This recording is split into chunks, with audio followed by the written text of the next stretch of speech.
My name is Kimberly, and I'll never forget the moment my entire life shattered with a single phone notification. It was a Tuesday evening in late 2024, and I was bone tired. You know that kind of exhaustion that seeps into your soul? 12 hours on my feet as a registered nurse in Atlanta, double shift at the hospital, dealing with emergencies and dying patients while holding crying families together. I'm a Black woman who learned early that we carry twice the weight just to stay standing. My mama taught me that, my grandma before her. We endure, we don't quit. I'd just gotten my kids to bed, Emily, my sweet 10-year-old, and Joshua, my rambunctious 8-year-old. They were my entire world. Everything I did, every extra shift, every sacrifice was for them. My husband Christopher, he was upstairs in our bedroom, probably scrolling through his phone like always. Job hunting, he'd say. That's what 15 years of marriage had taught me. Believe in your man, even when your gut screams otherwise. I collapsed onto our worn sofa, the same one I'd bought with my nursing school graduation money, and reached for my phone. That's when I saw it. Buzz. A notification from our bank app, glowing on my screen like a poison dart. Congratulations! Your new joint checking account has been created, account ending in 4782. My heart stopped, literally stopped. I felt the blood drain from my face, my fingers going numb. Joint account? I never signed up for anything. I logged in with trembling hands, my nursing training kicking in, assessing the situation, looking for the source of bleeding. There it was, a new account with my name, linked to Christopher's. Balance, $50,000. Where did that money come from? Then I saw them, the transactions. Withdrawals from my personal savings account, the one I'd built from overtime shifts and weekend side gigs. $10,000 here, $5,000 there. Transferred over months to this new account I never knew existed. My life savings, $43,000, just gone. My chest tightened. I couldn't breathe. Panic clawed at my throat as I scrolled further. Credit inquiries in my name. Loans I never applied for. My credit score, once a pristine 780 that I'd worked so hard to build, now destroyed at 520. When Christopher slunk in at midnight, reeking of perfume that wasn't mine, I shoved the phone in his face. "What is this?" You know what he said? He looked me dead in the eyes and smiled. "It's for us, Kim. I was trying to surprise you with investments." Lies. All lies. That night, while he slept like a baby, I dug deeper. Our shared computer, his emails, photos of another woman, Ashley, plans to run away together, bank statements showing he'd forged my signature, used my social security number, gambled away my hard-earned money on online poker. The betrayal hit like a freight train. I sat in our bathroom, tears streaming, thinking about how I'd given him everything. My youth, my dreams of opening a community health clinic, my trust. But that night, something in me shifted. He thought he'd broken me. What Christopher didn't know was that I came from a bloodline of survivors, and I had resources he never imagined. If you want to see how I made him pay for every stolen dollar and broken promise, hit that subscribe button right now. Trust me, you don't want to miss what happens next. Let me take you back to where it all began, because you need to understand just how deep this betrayal cut. I met Christopher at Morehouse College in 2009. I was at Spelman studying nursing with a full scholarship I'd earned by being valedictorian at my struggling Atlanta high school. He was the smooth-talking business major with big dreams and an even bigger smile. Tall, dark, handsome, the kind of man who could walk into a room and make everyone believe he was destined for greatness. Our courtship was a whirlwind. He'd show up at my dorm with flowers, talk about the empire we'd build together. "You heal bodies, I'll build wealth," he'd say, kissing my forehead like I was precious. I believed him. God, I believed every word. After graduation, I landed my RN position immediately. Christopher? His career was a string of failed ventures. First, it was a clothing line that never launched, then a tech startup that folded after 6 months. Each time, I'd come home from 12-hour shifts to find him defeated on the couch, and I'd hold him. "Baby, it's okay. We'll get through this," I'd whisper, even as I paid our rent, our groceries, our life. My dream was simple: open a community health clinic in Southwest Atlanta where people who looked like me could get quality care without judgment or impossible insurance hoops. I'd saved $15,000 toward it by our 3rd anniversary, but Christopher needed a loan for his guaranteed real estate venture. "Just this once, Kim. I'll pay you back triple." That $15,000 never came back. Neither did the next $8,000 for his consulting business, or the $5,000 for his investment opportunity. When Emily was born, I thought fatherhood would change him. It didn't. I was the one doing midnight feedings between shifts, while he complained about being too stressed from job applications to change diapers. When Joshua came 2 years later, the pattern was set. I carried everything while Christopher talked about his next big break. My mother visited when Joshua was 3 months old. She found me crying in the kitchen at 2 a.m. trying to balance the checkbook after another of Christopher's emergency withdrawals. "Baby girl," she said, her voice heavy with generations of Black women's wisdom, "you know our legacy. We don't quit. We endure." I nodded, wiping my tears.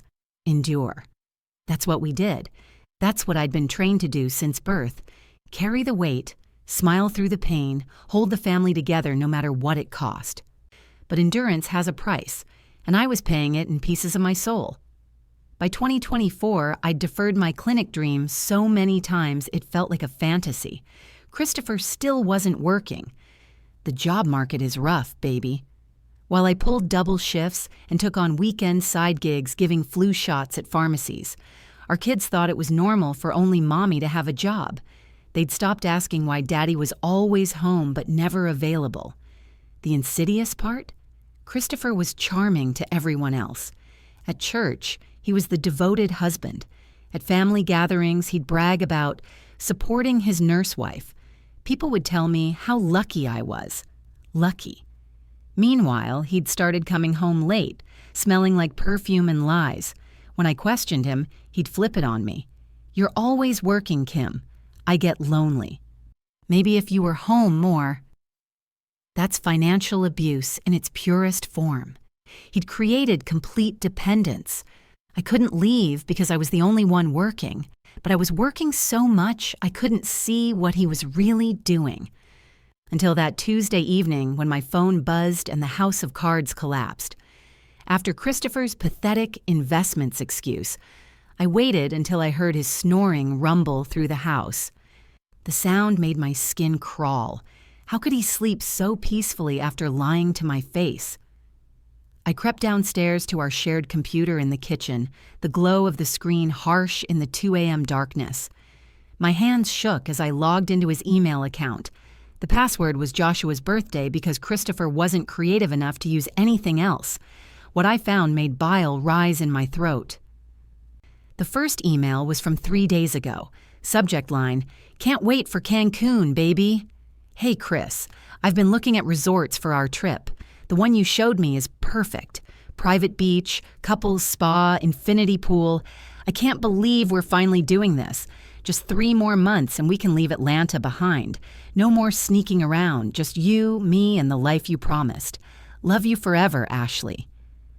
My vision blurred. Cancun? He was planning a vacation with another woman while I was working myself to death? I scrolled further. Photos loaded slowly, each one a fresh stab wound. Ashley at a restaurant, Christopher's arm around her. Ashley in what looked like our car. My car that I paid for. Ashley wearing a necklace that looked expensive, probably bought with my stolen money. Then I found his response. "Baby, it's all coming together. I've got everything arranged. Kim doesn't suspect a thing. She's too busy at that hospital. By March, we'll have enough to disappear. Trust me, enough to disappear."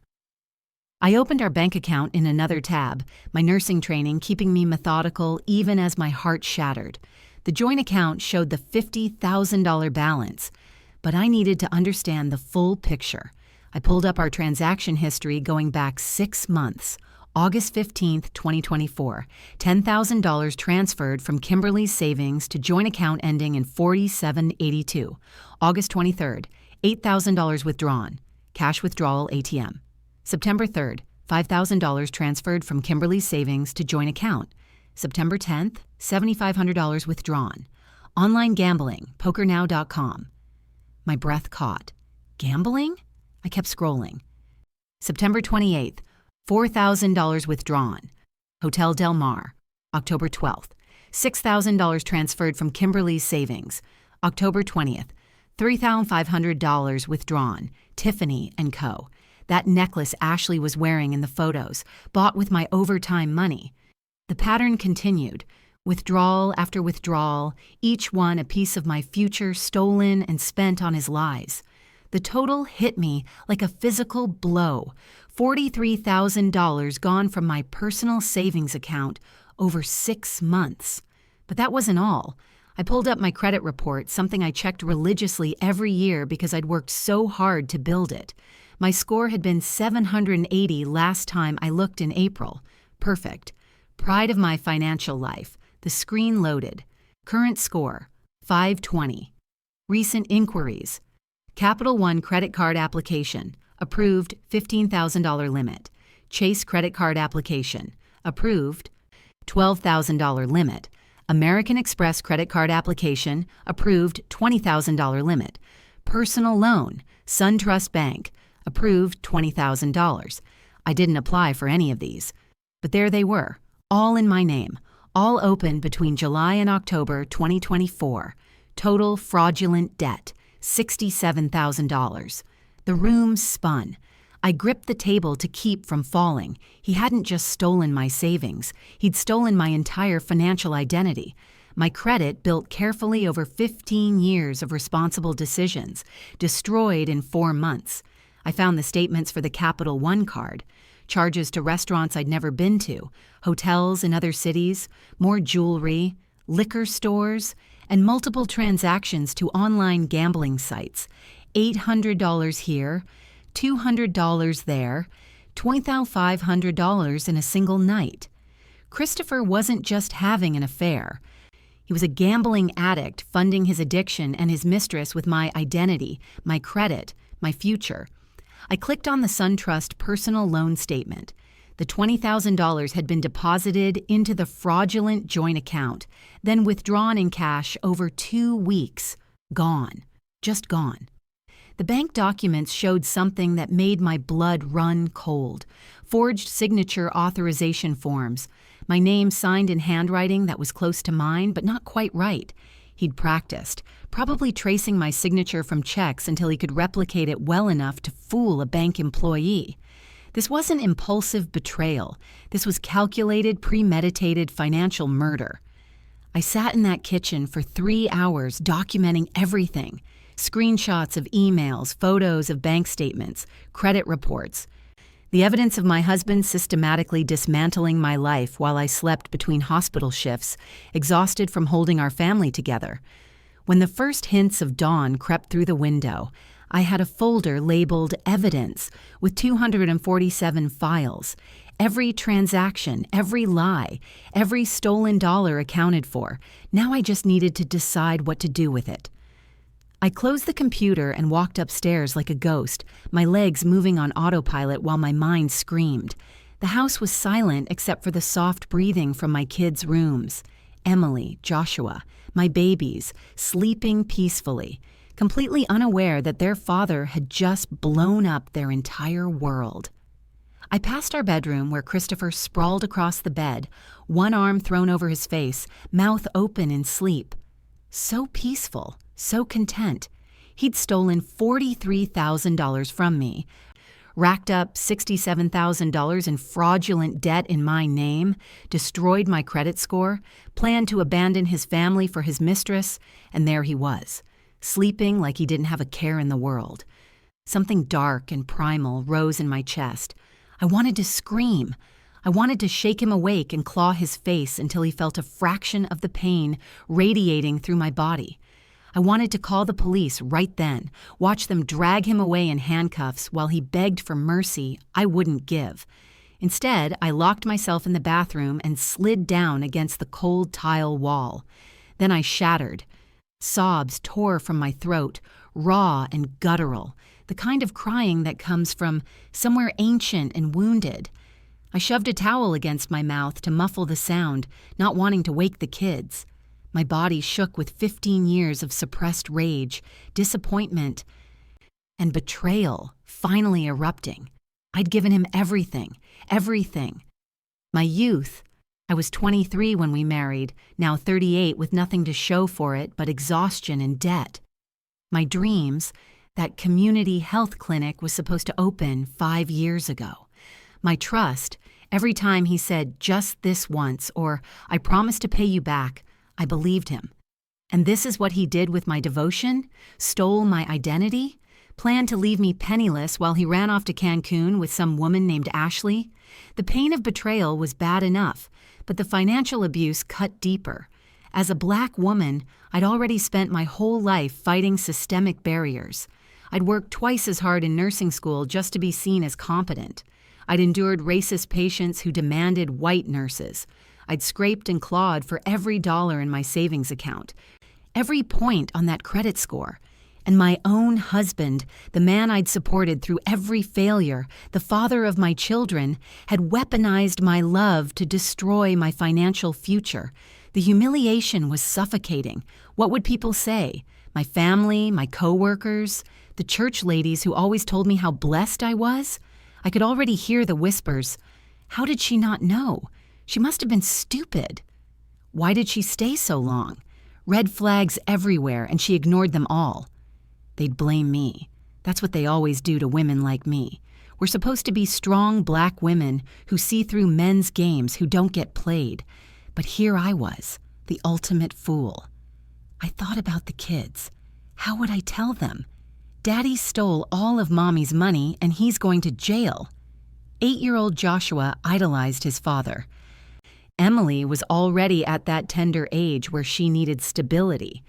This would break them. Worse, Christopher would use them. I knew him.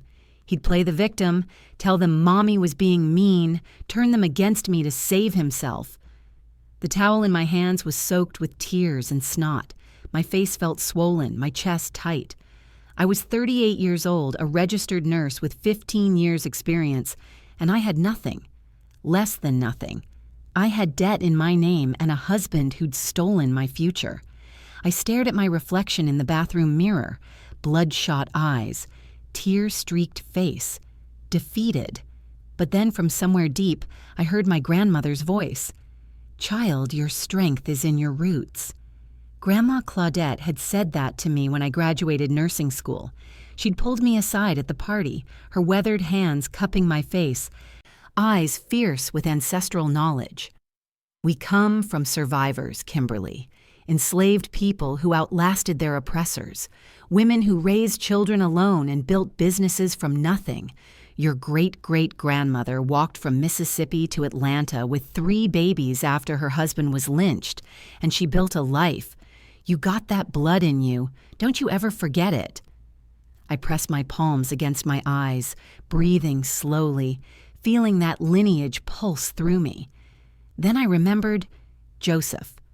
My older brother, Harvard Law, specializing in financial fraud and identity theft cases in Washington, D.C., one of the top fraud attorneys on the East Coast. Christopher had always been intimidated by Joseph, which is probably why they barely spoke. Joseph saw through him from day one, and there was something else, something Christopher didn't know.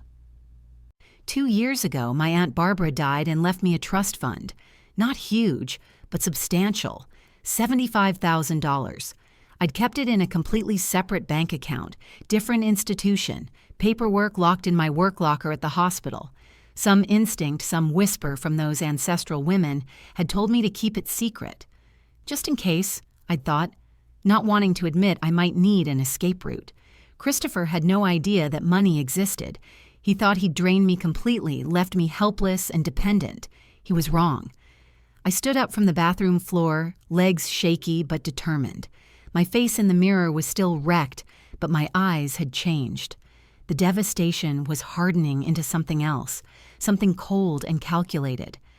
I pulled out my phone and texted Joseph. "I need you. It's an emergency. Call me at 6 a.m. before your workday." Then I looked back toward our bedroom where Christopher slept, oblivious to the reckoning I was about to rain down on his head. My grandmother's voice echoed again. "They try to bury us. They don't know we're seeds." I would smile.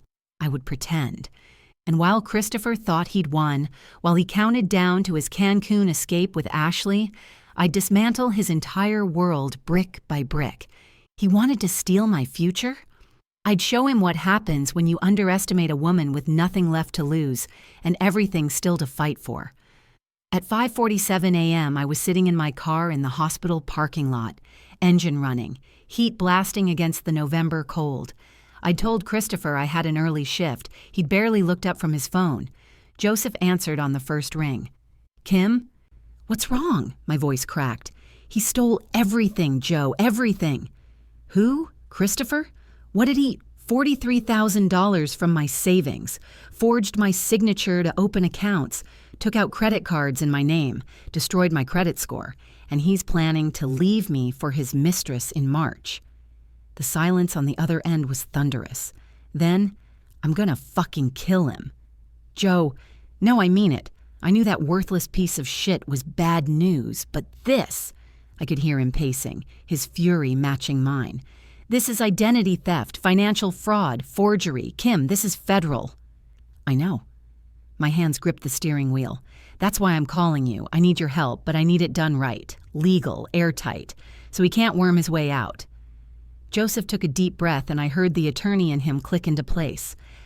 "Okay, first things first. Do you have documentation, bank statements, credit reports?" 247 files, screenshots, PDFs, everything.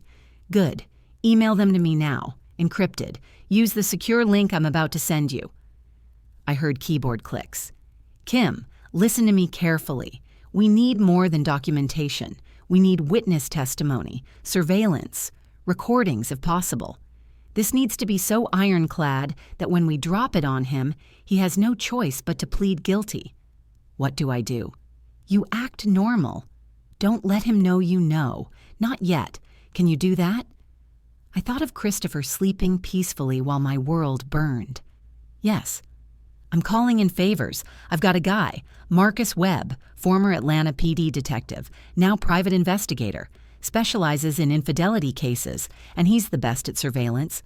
And he'll document Christopher's affair, his spending patterns, everything." "How much will this cost?" "Don't worry about money. I'm covering it." Before I could protest, he cut me off. "You're my baby sister, Kim. What's mine is yours. Besides, when we're done, Christopher's going to pay back every cent plus punitive damages."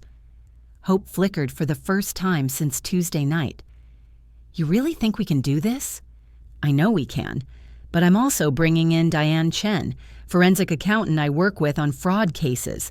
She can trace every dollar Christopher stole and where it went. She's testified in federal court. She's a killer."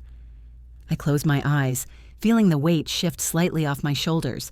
"When can they start?" "Marcus will be at your house by noon.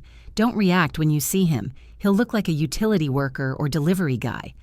Diane will start on the financial audit immediately once I send her your files.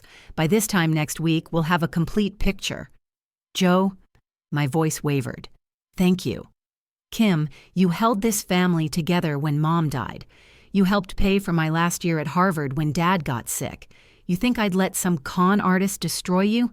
Not happening." His voice softened. "We come from strong people. Grandma Claudette didn't raise us to be victims."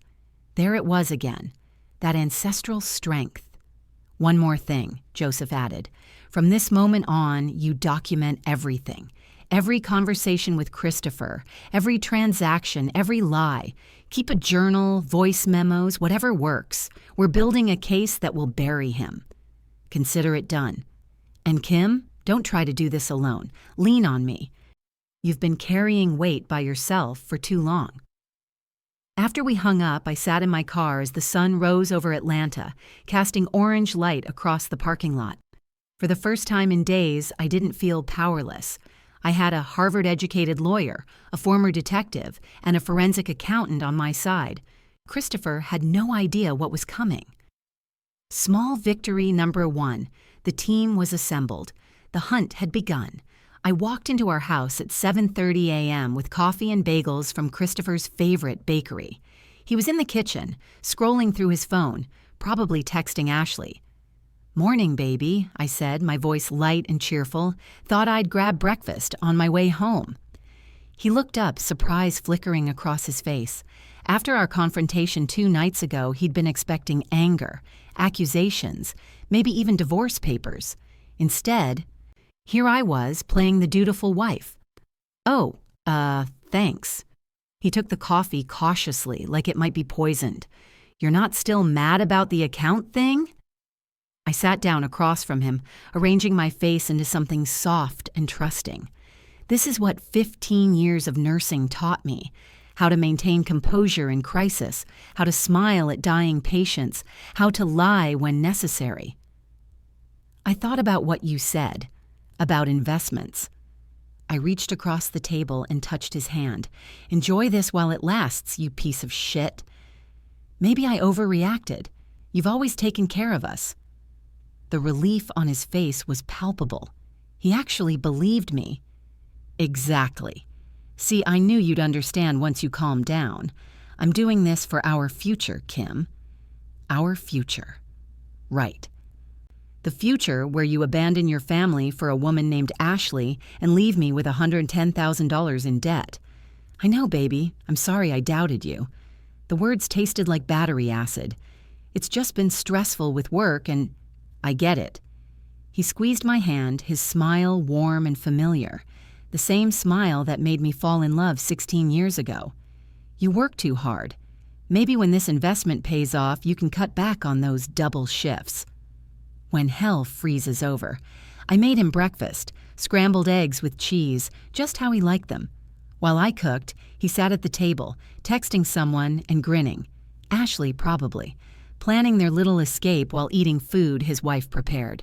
My hands moved mechanically, cracking eggs, whisking, pouring into the hot pan, each motion precise and controlled while inside me, rage simmered at a rolling boil. "Here you go." I set the plate in front of him. "Eat up." "You're the best, Kim. Seriously." He dug in, completely at ease. I waited until he left for his job interview. Yeah, right, before I moved. The shared computer had monitoring software I downloaded at 4 a.m. Keylogger, screen capture, email tracking. Every password he entered, every website he visited, every message he sent would now be copied to a secure cloud account only I could access. I installed it in under 5 minutes. Christopher wasn't tech-savvy. He'd never notice. When the kids got home from school, I was the same mom I'd always been. Homework check, snacks, stories about their day. Emily showed me a drawing she'd made, our family holding hands, everyone smiling. The guilt nearly broke me. "Mommy, is Daddy gonna get a job soon?" Joshua asked over dinner. "I hope so, baby. He's trying really hard to steal from us and run away with his mistress." That night, Christopher wanted sex. My skin crawled as he kissed me, his hands roaming over my body like he had the right. I felt like an actress in the worst role of my life, making the appropriate sounds, moving the appropriate ways. He finished quickly, he always did, and rolled over, satisfied. "Love you, Kim." "Love you too." The lie tasted like vomit. He was snoring within minutes. I lay there in the dark, staring at the ceiling, feeling filthy and used. This was what he'd reduced me to. A woman so desperate to protect her children and build a case that she'd sleep with her own betrayer. But it was worth it. Every disgusting second was worth it for what was coming. I slipped out of bed and checked my phone in the bathroom. The monitoring software had already captured 5 hours of activity. Christopher's Gmail password, his Facebook messages to Ashley. "Crisis averted, baby. Kim bought the investment story. We're still on for Cancun. Just 3 more months and we're free. I'll book the flights next week. Love you so much." Ashley's response. "I knew she'd believe you. She always does. Can't wait to be with you 24/7. This is really happening." They were laughing at me, celebrating how stupid they thought I was. I screenshot the messages and saved them to the evidence folder. From Christopher's phone to Ashley at 11:47 p.m., "She's clueless. We're good. Sleep tight. Beautiful." From me to Joseph at 11:52 p.m., "Got him on record. Software is working. He has no idea what's coming." Oh, Christopher. If you only knew. Marcus Webb looked nothing like I expected for a former detective. He showed up at our house at noon on Thursday dressed as a Comcast technician, complete with van and clipboard. I answered the door while Christopher was upstairs. "Ma'am, we're doing routine signal checks in the neighborhood," Marcus said loudly for Christopher's benefit. Then softer, "Your brother sent me. I'll be gone in 10 minutes. Act normal." He went through the motions of checking our cable box while explaining his plan in whispers. "I'll tail your husband starting tomorrow. Full surveillance. Photos, video, GPS tracking on his car, the works. If he meets anyone, I'll document it. If he makes purchases, I'll record it. By next week, you'll have a complete timeline." "Thank you," I whispered back. "Don't thank me yet. This is going to get ugly." "Mrs. Foster, you prepared for that?" "I've worked in trauma units for 15 years. I've seen ugly. I'm ready." Marcus's surveillance began Friday morning. Christopher claimed he had a job interview at 11 a.m. Marcus followed him straight to a Hilton hotel in Buckhead, where he met Ashley in the lobby. They went upstairs together, stayed for 2 hours.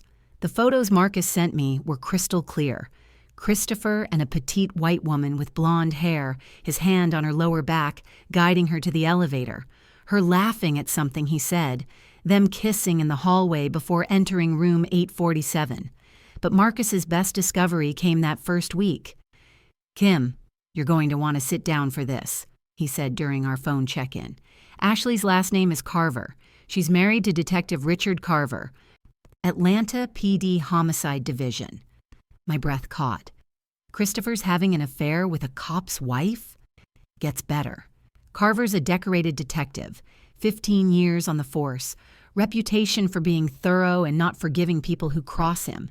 And according to my sources, he has no idea his wife is cheating. A slow smile spread across my face. "How do you feel about making a house call to Detective Carver?" "I was hoping you'd say that. Guys like Christopher, they always underestimate who they're messing with. He's about to learn." While Marcus handled surveillance, Diane Chen, the forensic accountant, was dissecting our financial life with surgical precision. She called me during my lunch break on day 5.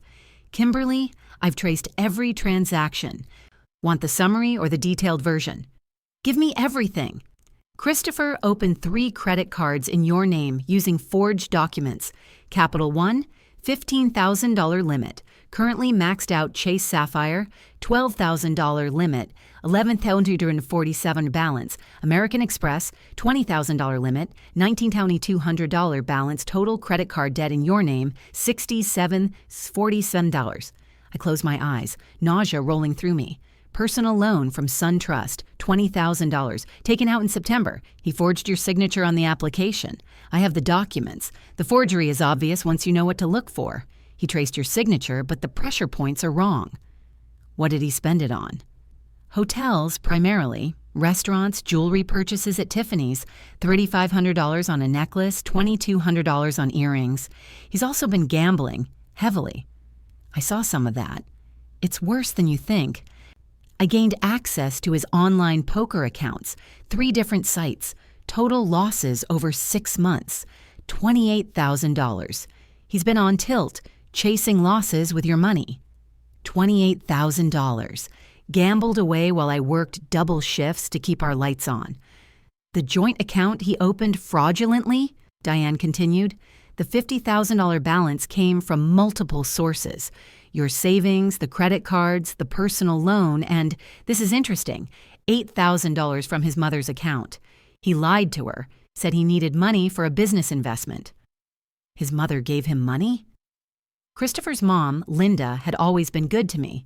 She did. I suspect she's going to be very upset when she learns the truth. Here's what I recommend. I prepare a complete forensic report documenting every fraudulent transaction. We submit it to the bank, credit bureaus, and ultimately, federal prosecutors. This is textbook identity theft and wire fraud. He's looking at serious prison time. How long would it take to prepare? Give me 1 more week. I want to make sure we have absolutely everything.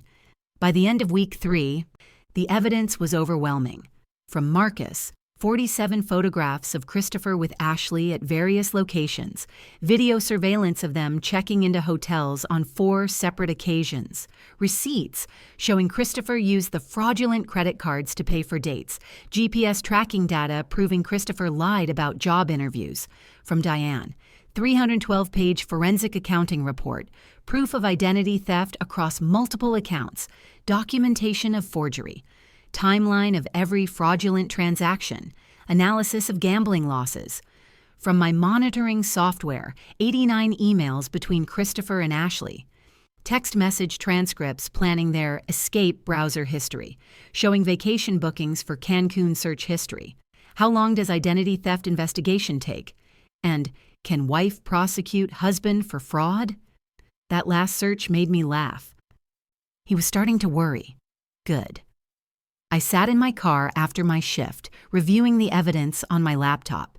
3 weeks ago, I'd been devastated, broken, hopeless. Now I had enough documentation to put Christopher away for a decade. Small victory, number 2. The paper trail was complete, every lie exposed, every theft documented.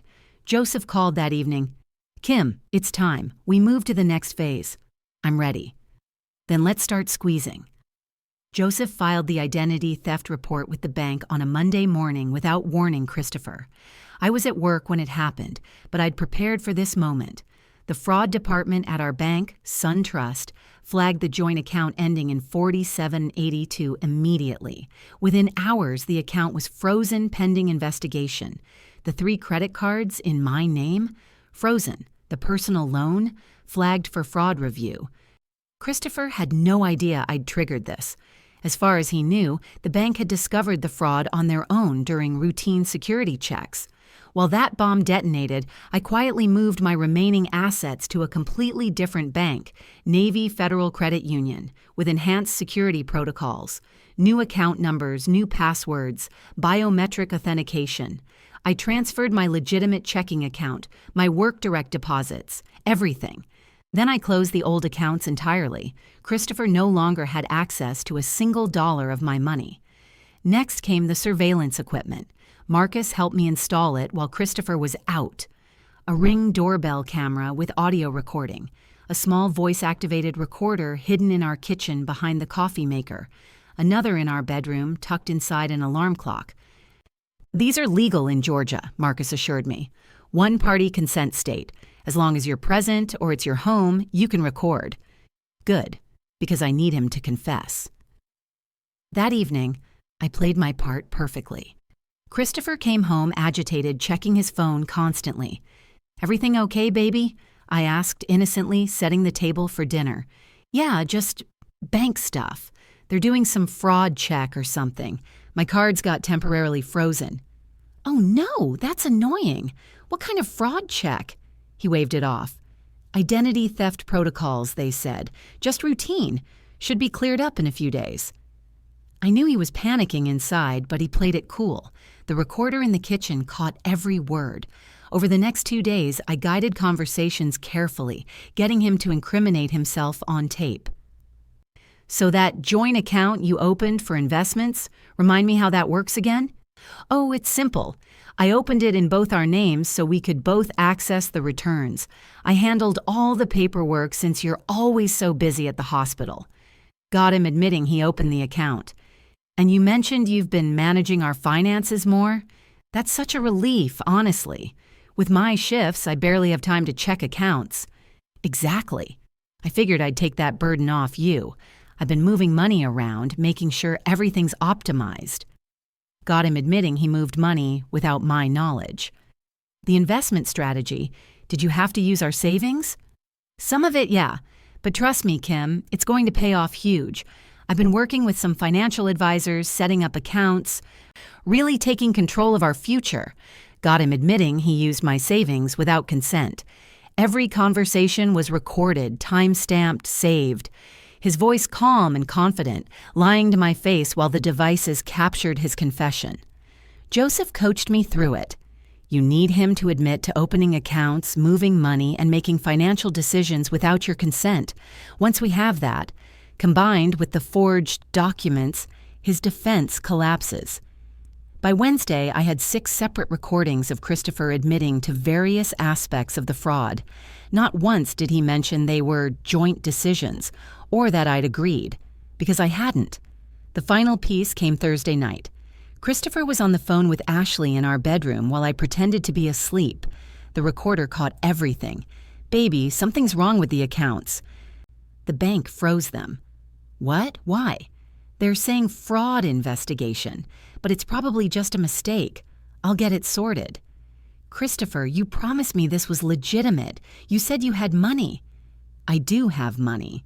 It's just tied up temporarily. Don't worry, by March we'll... March? That's 3 months away. What if they figure out what? There's nothing to figure out. I opened a joint account with my wife. That's not illegal. Wrong, Christopher. Forging your wife's signature is very illegal. Small victory for 3. Recorded confession, legal documentation, bulletproof. The trap was set and baited. Now we just needed him to walk right into it. Marcus Webb pulled up to Detective Richard Carver's house on a Saturday morning with a manila envelope that would detonate Ashley's life. Richard Carver was exactly what you'd expect from a decorated homicide detective. Mid-40s, built like he still hit the gym daily, sharp eyes that missed nothing. When he opened the door, he sized Marcus up immediately. "Detective Carver? Marcus Webb, I'm a private investigator. I need 10 minutes of your time regarding your wife." Richard's expression hardened. "What about my wife?" "She's having an affair with a man named Christopher Foster. I have photographic evidence." The color drained from Richard's face. For a moment, Marcus thought the detective might take a swing at him. Instead, Richard stepped back and opened the door wider. "Come in." Inside, Marcus spread 47 photographs across the dining room table, like a cruel deck of cards. Christopher and Ashley at restaurants, Christopher and Ashley entering hotels, Christopher and Ashley kissing in parking lots, each photo time-stamped and documented. Richard stood there, hands braced on the table, staring at proof of his wife's betrayal. His jaw worked, muscles clenching. When he finally spoke, his voice was dangerously quiet. "How long?" "At least 6 months, sir. Possibly longer." "And who's paying you to tail my wife? Christopher Foster?" "No, sir. I'm working for his wife, Kimberly Foster. She discovered the affair 3 weeks ago." Richard looked up sharply. "His wife knows?" "She knows everything, and there's more you need to hear." Marcus pulled out his tablet, showing Richard the financial documents. Christopher Foster has been committing identity theft and fraud against his wife. He's stolen over $100,000 from her, destroyed her credit, and used that stolen money to fund his affair with your wife. Richard's face went from pale to red. "He's been spending stolen money on Ashley? That $3,500 Tiffany necklace your wife's been wearing? Bought with a credit card Christopher opened fraudulently in his wife's name. The hotels? Paid for with Kimberly Foster's stolen savings. Christopher's been playing your wife, detective. He told her he's wealthy, that he's leaving his poor nurse wife for her. In reality, he's an unemployed con artist who's about to face federal charges." Richard sank into a chair, his detective's mind processing the information. "Ashley thinks he has money? She has no idea he's broke. No idea he's a thief. She thinks she's trading up from a cop's salary to luxury life. Wait until she finds out she's been accessory to financial fraud." A dark laugh escaped Richard. "She's going to lose her mind." "Here's where it gets interesting." Marcus leaned forward. "Kimberly Foster doesn't just want her money back. She wants justice. Complete, total, legal destruction of Christopher. And right now, Ashley's the weak link. She can testify about things Christopher's told her, plans he's made, admissions he's given about the money." Richard's eyes narrowed. "You want me to flip my wife?" "I want you to do what any good detective does. Get the truth. Ashley's been lied to as much as you have. Christopher used her. When she realizes he's broke, facing prison, and she's been dating a fraud, do you think she'll stay loyal? What's in it for me? Marcus smiled. Detective Carver. Your wife is having an affair with a con artist who's committed multiple felonies. If she cooperates, testifies against him, shows remorse, that could factor into how you proceed with your own marriage. If she doesn't cooperate, she could face charges as an accessory. The DA might be very interested in a married woman who received stolen property. Those expensive gifts Christopher bought her with fraudulent credit cards.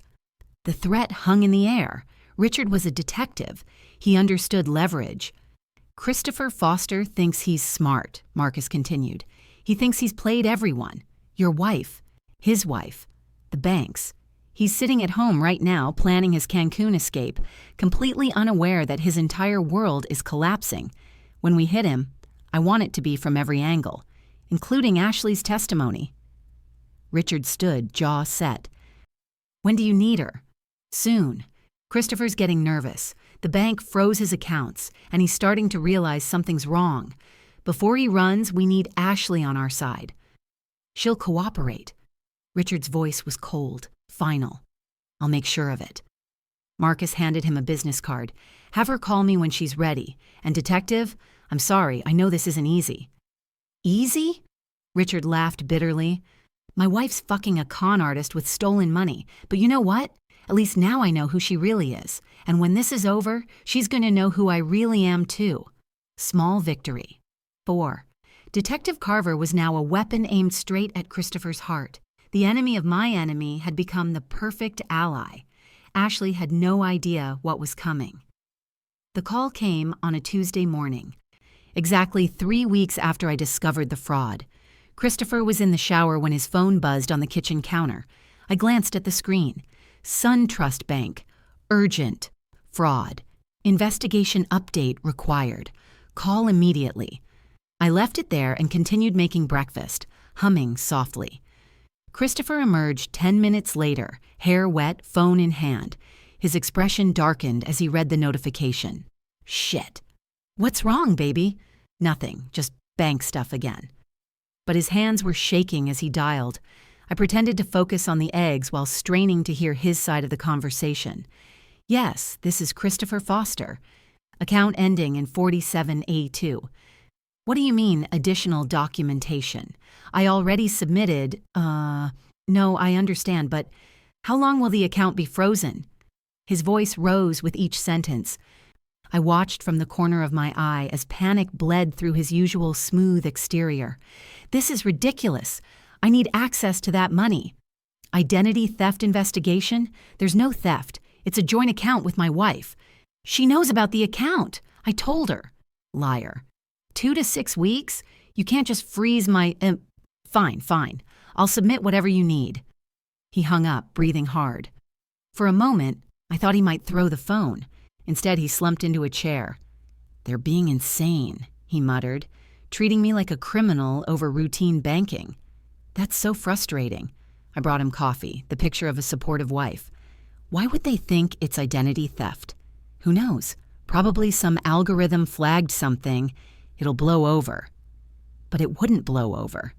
And deep down, Christopher was starting to realize it. He tried logging into the joint account that afternoon while I was at work. My monitoring software captured everything. 7 failed login attempts, password reset request denied, him calling the bank fraud department again only to be told the account was locked pending federal investigation. Federal. That word made him spiral. I came home to find him pacing the living room, phone pressed to his ear, talking to Ashley in hushed, urgent tones. No, baby, it's just a complication. The bank is being difficult. I don't know, maybe a few weeks. I made noise coming through the door, keys jangling, setting down my bag. Christopher jumped, nearly dropping his phone. Listen, I gotta go. I'll call you later. He hung up quickly, too quickly. Who was that? Just a job prospect. Might have something lined up. The lie rolled off his tongue so easily. After 15 years, I should have been better at spotting them, or maybe I just hadn't wanted to see. That's great. I kissed his cheek, tasting deception. Finally, some good news. That night, after the kids were asleep, Christopher got drunk. I'd never seen him like this. Paranoid, checking his phone every 30 seconds, muttering to himself. "Did you report something to the bank?" he asked suddenly, eyes bloodshot and suspicious. My heart rate spiked, but my face remained calm. Years of trauma nursing had taught me to control my reactions. "Report what? You said that account was for investments?" "It is, but they're acting like—" He ran his hands through his hair, like someone filed a fraud claim or something. Why would someone do that? I don't know, Kim. Maybe there was an error or someone at the bank made a mistake. I'm sure it'll get sorted out. I touched his shoulder, feeling him flinch. "You're so stressed. Why don't you go to bed? Things will look better in the morning." But things wouldn't look better. They'd look worse. Because Christopher didn't know that in the morning, the credit card companies would notify him of fraud disputes on all 3 cards in my name. He didn't know his online gambling accounts were frozen by federal investigators. He didn't know Detective Richard Carver was currently sitting in his living room, confronting Ashley with photos of her affair. Christopher thought he was experiencing random bad luck. Villain realization number 1. He was starting to understand. Something was very, very wrong. And his paranoid text to Ashley at 2 a.m. confirmed it. I think Kim knows. Something's happening. I don't know what to do. Too late, Christopher. Way too late. Wednesday morning arrived with 3 simultaneous notifications that shattered what remained of Christopher's composure. 7:42 a.m., Capital One. Fraud dispute filed. Account suspended pending investigation. 7:43 a.m., Chase Bank. Suspicious activity report filed. Card deactivated. 7:44 a.m., American Express. Identity theft claim received. Account frozen. I was already at the hospital when Christopher called, his voice cracking with barely contained panic. "Kim, something's happening with the credit cards. All of them got shut off." "What cards?" A pause. Too long. The ones for our investments." "Oh, the ones you opened. That's weird. Did you call them?" "They're saying someone filed fraud disputes, all on the same day, like someone's trying to—" He stopped himself. "Trying to what?" "Nothing. I'll figure it out."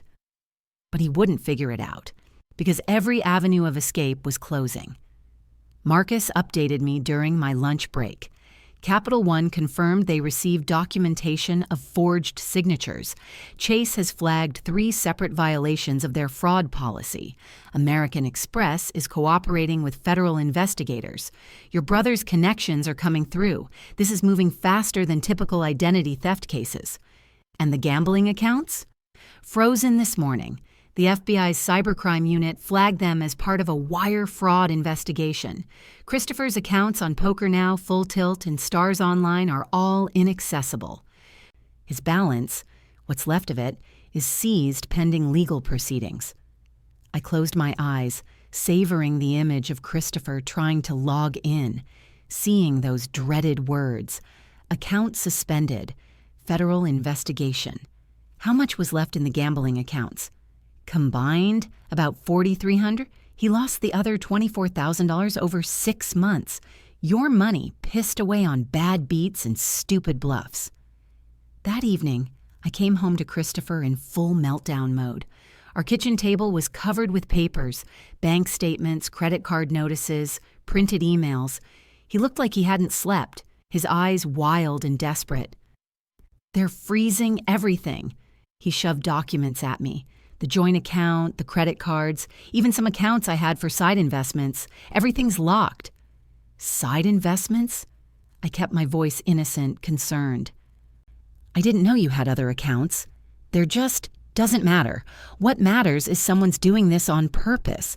Someone filed complaints against all of them at once. Who would do that?" He stared at me, and for a moment I thought he might finally see the truth. But Christopher's narcissism wouldn't let him believe his wife, his simple, overworked nurse wife, could orchestrate his destruction. "I don't know. Maybe identity thieves? Maybe someone hacked our information?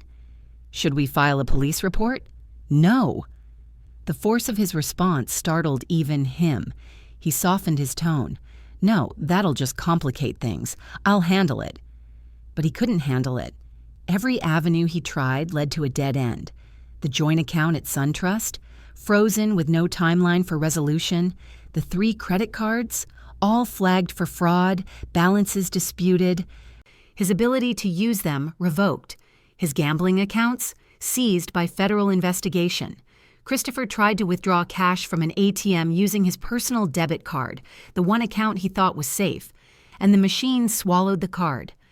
His personal checking account had been flagged by SunTrust's fraud department because it showed suspicious activity linked to the closed joint account. He was hemorrhaging access to money with every passing hour. I watched him spiral through the hidden recorder as he called Ashley from our bedroom that night, trying to maintain the facade while his world burned. "Baby, there's been a mistake. Some kind of mix-up with the banks." Ashley's voice, sharp and suspicious. "Christopher, you said you had money. You said we'd be in Cancun in March. Now you're telling me your accounts are frozen?" "It's temporary." "I swear, Ashley, this is just—" "Is it? Because Detective Webb came by today. Had some interesting questions about where you get your money." My ears perked up. Marcus had already made contact. "Who the fuck is Detective Webb?" "A private investigator. He wanted to know about our relationship, about gifts you bought me. He was asking if I knew where you got the money for them." Christopher's breath came faster. "What did you tell him?" "I told him the truth, that you said you were wealthy, that you were leaving your wife for me." "Ashley?" "He asked if I knew you were unemployed, asked if I knew your wife was a nurse who worked double shifts, asked if I knew about credit cards opened in her name." Her voice rose. "What the hell is going on, Christopher?"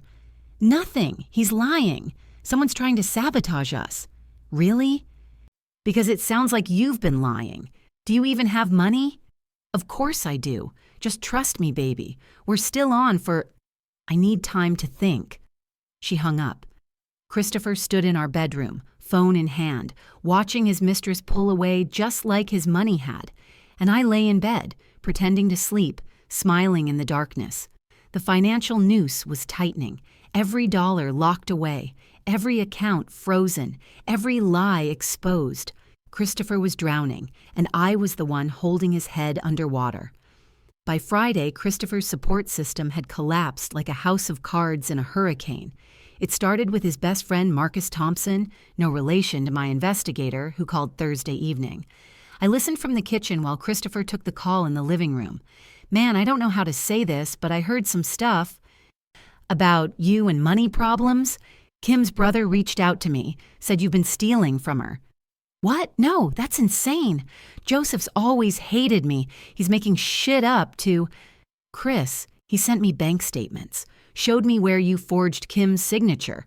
That's fraud, man. That's prison time." "You're believing him over me? I'm your boy." "Were you stealing from your wife or not?" Silence. Too long. That's what I thought. Marcus Thompson hung up. Christopher tried calling back 6 times. All went to voicemail.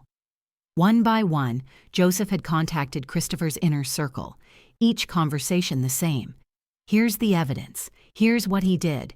Here's why you should distance yourself unless you want to be implicated." Friday morning, Christopher's mother called. I was at work, but the monitoring software caught every word. "Christopher James Foster." Linda's voice was cold, trembling with disappointment. "Joseph sent me documents, financial records, showing you stole from Kimberly, showing you forged her name." "Mom, I can explain. You told me you needed $8,000 for a business investment. I gave you my retirement savings because I trusted you." "Mom, that money was for Kimberly too, wasn't it?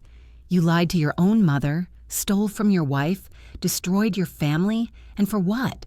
Some white woman named Ashley?" So Joseph had told her about the affair too. Christopher's gasp was audible. "How do you— I know everything. The affair, the gambling, the fraud. Do you understand what you've done? Kimberly has been nothing but good to you. She worked herself to the bone supporting you through your failures, raising your children. And this is how you repay her? I was going to pay everyone back. You needed to be a man, a husband, a father. Instead, you're a thief. Linda's voice broke. Don't call me until you've made this right. I'm ashamed to call you my son. She hung up. Through the recorder, I heard Christopher sob. Actual broken sobs of a man watching everything slip away. His sister, Denise, sent a text that same afternoon. Mom told me what you did. Can't believe you. Don't contact me. You're dead to me. His father, who'd been silent during Christopher's entire adult life, left a voicemail. Your mother is heartbroken. Fix this, or don't bother coming to family events ever again. Even Christopher's cousin Ray, who'd always covered for him, sent a message. Dude, forging signatures. That's federal. I got a family. Can't be associated with that. Good luck. By Saturday, Christopher had been unfriended, blocked, or ghosted by 17 people. His social media presence, once full of motivational posts about success and entrepreneurship, was now a graveyard. No comments, no likes, just silence. He sat in our living room, scrolling through his phone, watching his social network evaporate in real time. The only person still responding to him was Ashley, and even her messages had grown short and suspicious. Ashley, are you really broke? Christopher, no baby, I have money. It's just frozen temporarily. Ashley, Detective Webb said you're being investigated for fraud. Christopher, he's lying. Ashley, my husband knows about us. Christopher, what? Ashley, Richard found photos. He's furious. And I need time to think about everything. Christopher threw his phone across the room. It hit the wall and shattered. I walked in carrying groceries, assessed the broken phone, and said calmly, what happened? Nothing. Everything. I don't know. He looked at me, really looked at me, desperation in his eyes. Kim, everyone's turning on me, even my own mother. Why would they turn on you, baby? He couldn't answer. Because the truth was too damning. Small victory, number 5. Christopher's support system was obliterated. No friends, no family, no mistress, just isolation and the crushing weight of consequences closing in, and me, watching, waiting, preparing for the final blow. Christopher, I think we need marriage counseling. I said it over breakfast on a Monday morning, my voice soft and defeated. He looked up from his phone. Probably another panicked message to Ashley with surprise. Counseling? We're falling apart, baby, with all the stress, the bank issues, everything. I don't want to lose us. I reached across the table, taking his hand. My brother Joseph knows a great mediator. His law firm has a conference room we could use. Neutral territory. I watched the calculation happen behind his eyes. Christopher thought he was being thrown a lifeline, a chance to explain everything away, to manipulate me back into compliance, to regain control of the narrative. Yeah, he said slowly, squeezing my hand. Yeah, that's a good idea. When? This Friday, 2 p.m. Can you make it? Of course. Anything to save our marriage, Kim. Liar. What Christopher didn't know, Joseph's law firm conference room was actually an interrogation space, complete with recording equipment and presentation screens. The mediator was Diane Chen, forensic accountant, armed with 312 pages of evidence, and the guest list included people Christopher definitely wasn't expecting. Friday morning, I dropped the kids at my mother's house. Emily hugged me tight. Mommy, are you and Daddy going to be okay? I kissed her forehead, breathing in her innocence. We're going to be exactly where we need to be, sweetheart. At 1:45 p.m., I arrived at Joseph's office building in downtown Atlanta. The conference room was on the 7th floor, all glass walls and leather chairs. Very official, very intimidating. Joseph met me at the elevator. You ready for this? I've been ready since the night I discovered what he did. Everyone's here except Christopher and Ashley. Richard's bringing her separately. She doesn't know Christopher will be here. And Christopher doesn't know anyone but you will be here. Joseph smiled grimly. He's about to get the education of his life. Marcus was setting up the presentation equipment, laptop connected to a massive screen, evidence binders stacked on the table. Diane reviewed her notes, highlighter in hand. Detective Richard Carver stood by the window in full uniform, badge gleaming, arms crossed. At 1:58 p.m., Christopher texted, "In the parking garage. Be up in a minute." My heart hammered, but my hands were steady. The elevator dinged. Christopher emerged, wearing his best suit, the one I'd bought him for job interviews 3 years ago. He'd styled his hair, cologne wafting. He thought he was coming to win me back. He walked into the conference room with confidence bordering on arrogance. "All right, let's do this. Let's fix our—" He stopped dead. Joseph sat at the head of the table in full attorney mode, suit sharp, expression cold. Diane to his left, papers spread before her. Marcus to his right, arms folded, and Detective Richard Carver by the door blocking the exit. Christopher's face went white. What is this?" "Sit down, Christopher," Joseph said calmly. "No, Kim, what the hell is going on?" "I said sit down." Joseph's voice dropped to a register that made grown men obey in courtrooms. Christopher sat, his earlier confidence evaporating. His eyes darted between me and the strangers, trying to calculate an escape route that didn't exist. "Kim, I thought this was counseling." "It is," I said softly. "We're going to counsel you on the consequences of fraud, theft, and betrayal." Before he could respond, the door opened again. Ashley walked in, Detective Richard's hand firm on her elbow. She looked nervous, makeup smudged, wearing a cardigan that seemed too big. When she saw Christopher, she stopped. "What's he doing here?" When Christopher saw her, his entire body jerked like he'd been electrocuted. "What the Ashley? What the hell?" "You know each other." Ashley looked between Christopher and me, confusion giving way to dawning horror. "Ashley Carver," Joseph said formally. "Thank you for joining us. Please, have a seat." "I don't understand." Ashley's voice trembled. "Richard said I needed to come to his precinct, that there were questions about... She trailed off as she saw the presentation screen behind Joseph, currently dark but ominous. Christopher tried to stand. Marcus moved behind him, a hand on his shoulder, pushing him back down, not roughly, but with undeniable force. "Everyone's here now," Joseph said, opening the first evidence binder. "Let's begin." Christopher looked at me, truly looked at me, and for the first time in our 15-year marriage, I saw him understand that he'd underestimated me, that the quiet nurse who'd supported him through everything, who'd believed his lies, who'd carried the weight alone, that woman was done. "Kim, please, whatever they've told you—" "Oh, Christopher," I said, my voice steady as steel. "They didn't tell me anything. I told them everything. About you, about what you did, about what you stole." I leaned forward, holding his gaze. "Did you really think you could destroy my life and walk away? Did you think I'd just endure it, like I've endured everything else?" The screen behind Joseph flickered to life.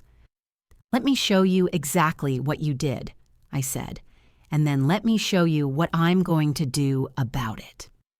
Joseph stood, remote in hand, and the screen blazed to life with a single image. Christopher's forged signature authorization forms, my name traced in his handwriting, side by side with my actual signature. "Ladies and gentlemen," Joseph began like he was addressing a jury, "let me present the case of Christopher James Foster versus the woman who gave him everything." Christopher lunged forward. "Joseph, you son of a—" "Sit down." Detective Richard moved from the door, hand on his service weapon.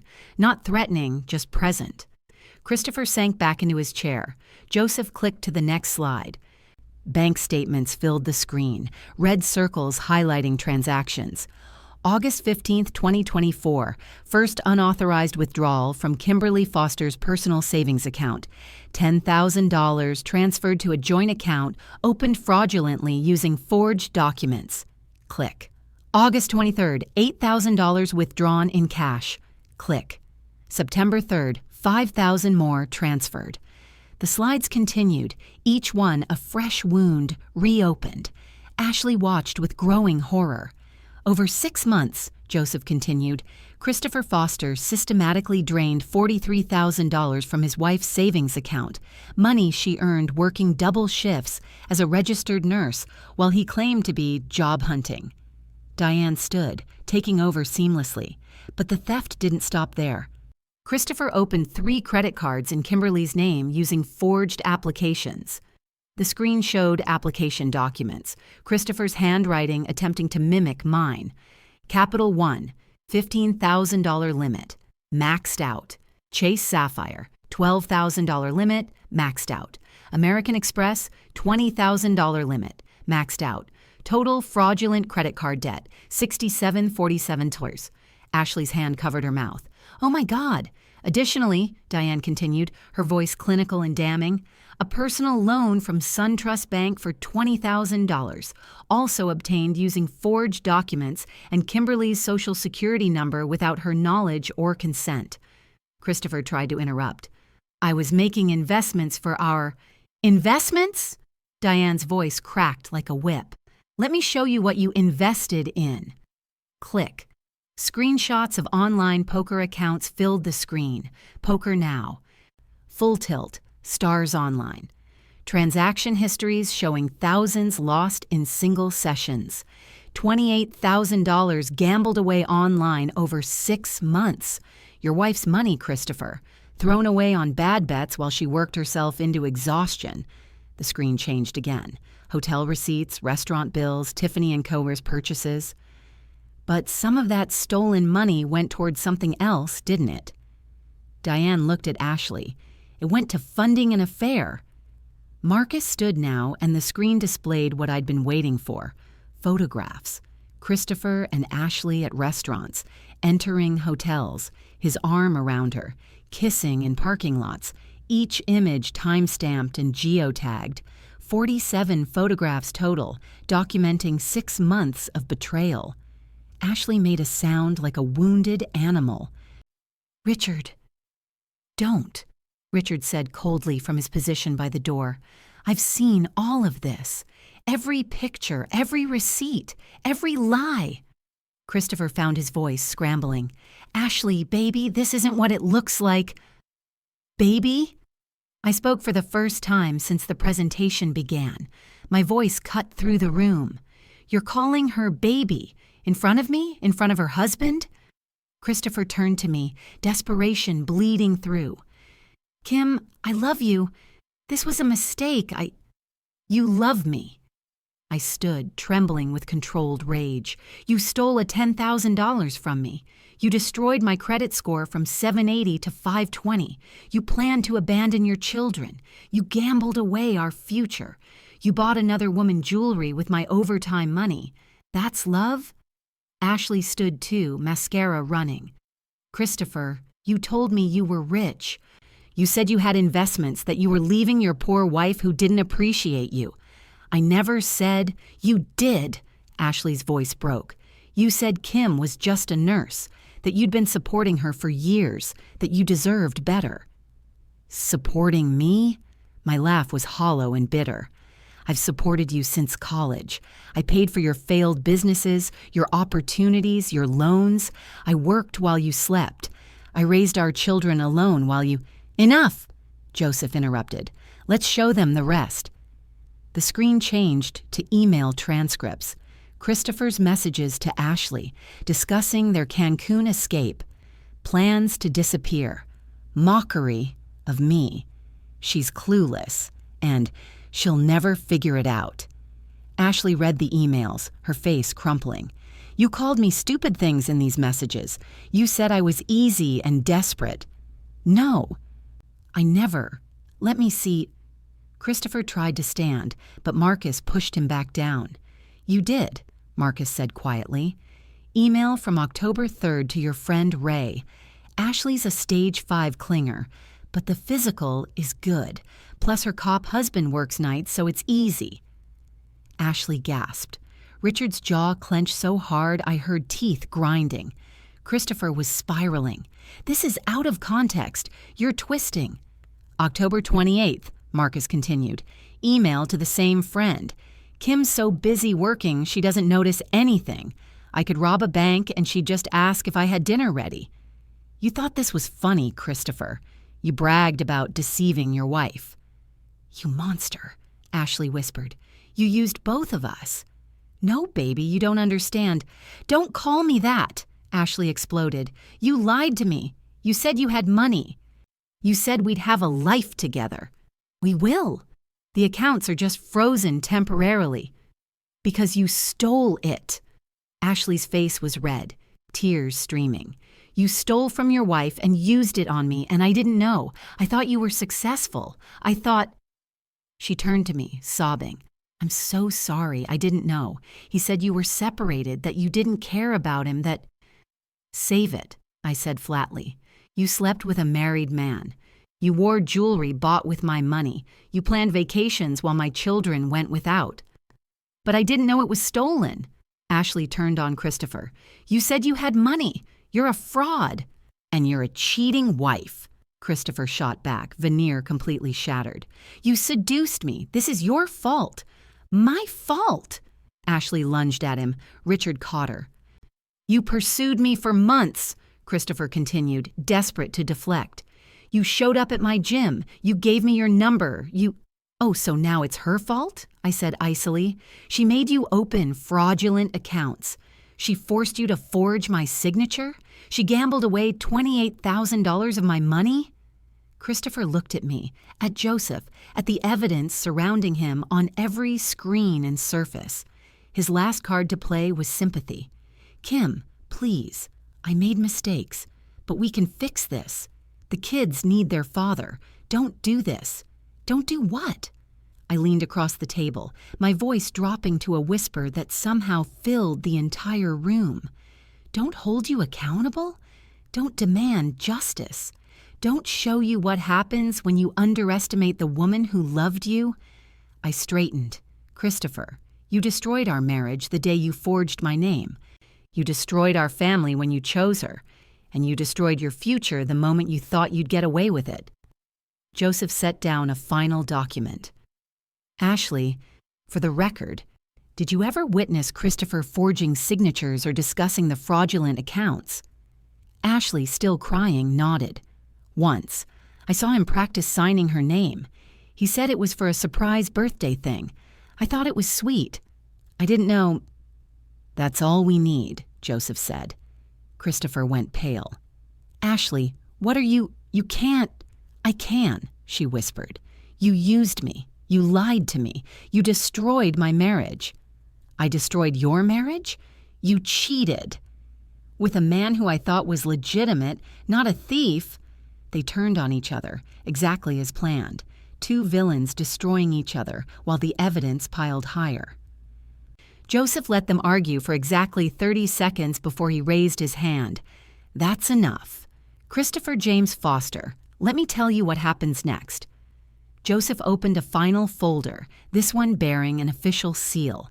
His voice shifted into full prosecutor mode. Christopher James Foster, you're being formally charged with the following: identity theft under federal law, wire fraud across state lines, forgery of legal documents, credit card fraud, and financial elder abuse for deceiving your mother into giving you $8,000 under false pretenses. Christopher's face went from red to white to green. Elder abuse? My mom gave me that money. She gave it to you based on fraudulent claims about business investments. That's exploitation of a senior citizen. That's a felony.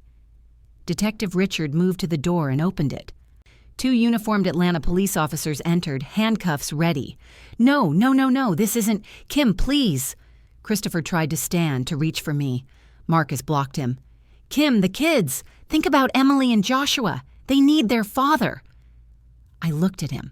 Really looked at the man I'd spent 15 years loving, supporting, believing in.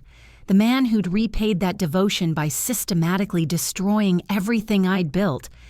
You should have thought about them before you stole their future. My voice was calm, final, absolute. Officers, he's all yours. Christopher James Foster, the first officer began, approaching with handcuffs. You're under arrest for identity theft, wire fraud, and forgery. You have the right to remain silent." "No, this is insane. Kim, stop them. Joseph, you can't do this." "I'm family."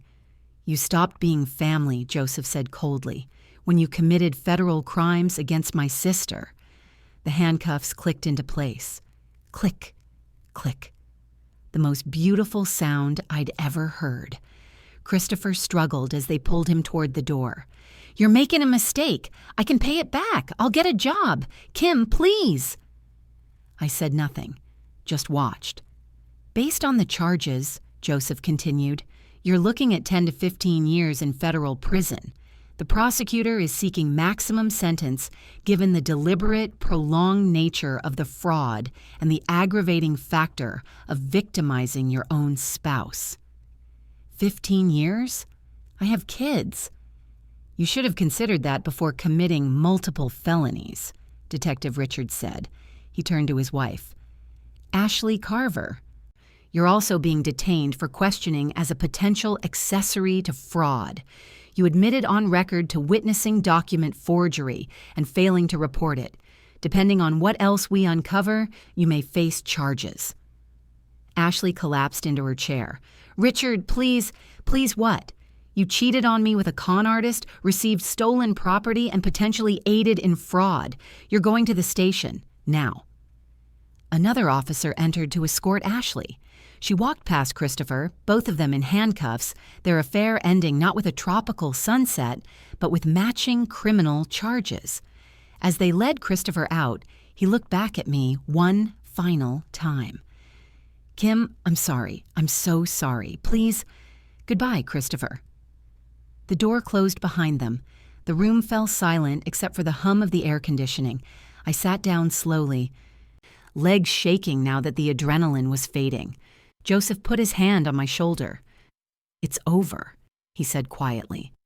"No," I replied, looking at the evidence spread across the table, the documentation of my stolen life, now transformed into documentation of justice. Now it begins.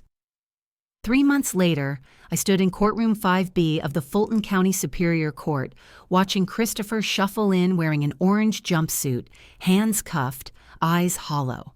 He'd spent 90 days in county jail awaiting trial. His public defender, he couldn't afford a real attorney anymore, had advised him to plead guilty.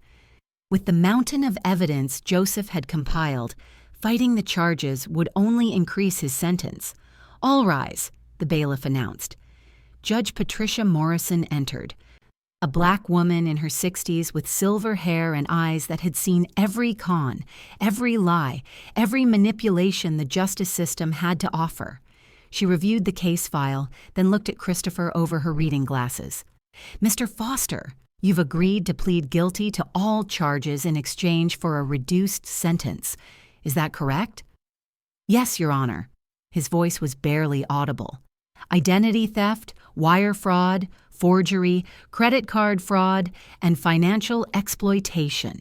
Do you understand that these are serious felonies that will follow you for the rest of your life?" "Yes, Your Honor." "And you understand that your victim, your wife, has provided extensive documentation of the harm you caused?" Christopher glanced at me in the gallery. I sat in the front row, spine straight, Emily and Joshua with my mother outside. I'd dressed in my best suit, the one I'd been saving for my clinic's opening that never happened because he'd stolen the funds. Not anymore. "Yes, Your Honor." Judge Morrison read through the victim impact statement I'd submitted. When she finished, she looked at Christopher with something approaching disgust. "Mr. Foster, in my 30 years on the bench, I've seen many cases of domestic financial abuse, but the calculated, prolonged nature of your crimes, systematically draining your wife's accounts while she worked double shifts to support your family, demonstrates a profound moral bankruptcy." She paused, letting the words settle. "You are sentenced to 8 years in federal prison with possibility of parole after 5. Additionally, you are ordered to pay full restitution of $110,000 to Mrs. Foster, plus $25,000 in punitive damages. Your wages, current and future, will be garnished until the debt is paid in full. 8 years. Christopher's legs buckled. The bailiff caught him. Furthermore, Mrs. Foster is granted full custody of your children, with supervised visitation only upon your release, subject to approval by Child Services.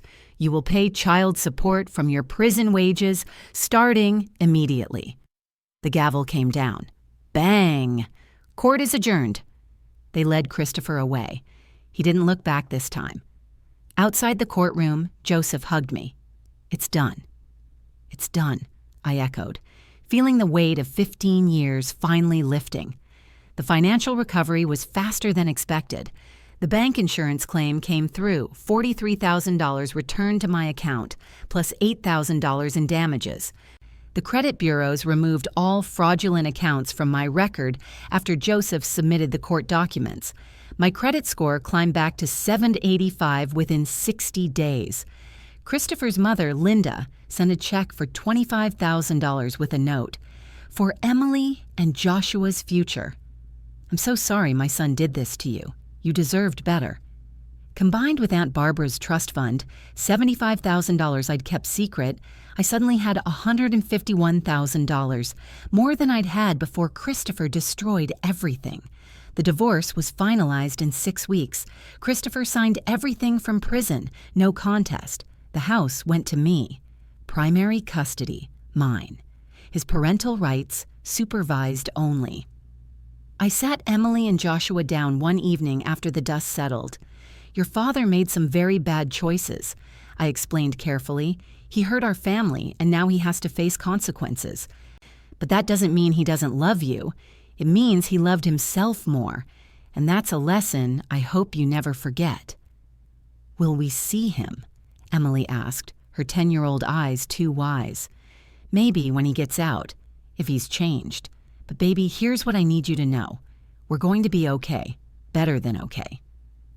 6 months after Christopher's sentencing, I stood in front of a small building in southwest Atlanta, keys in hand. The sign above the door read, "Foster Community Health Clinic. Quality care for all. My dream. Finally, real." Diane had helped me structure the business properly. Joseph handled the legal paperwork. Marcus provided security recommendations. The community had rallied. Donations from church members, small business grants, support from the hospital where I'd worked. Opening day was September 15th, 2025. A beautiful Tuesday morning, warm sun breaking through clouds. Emily cut the ribbon, Joshua by her side.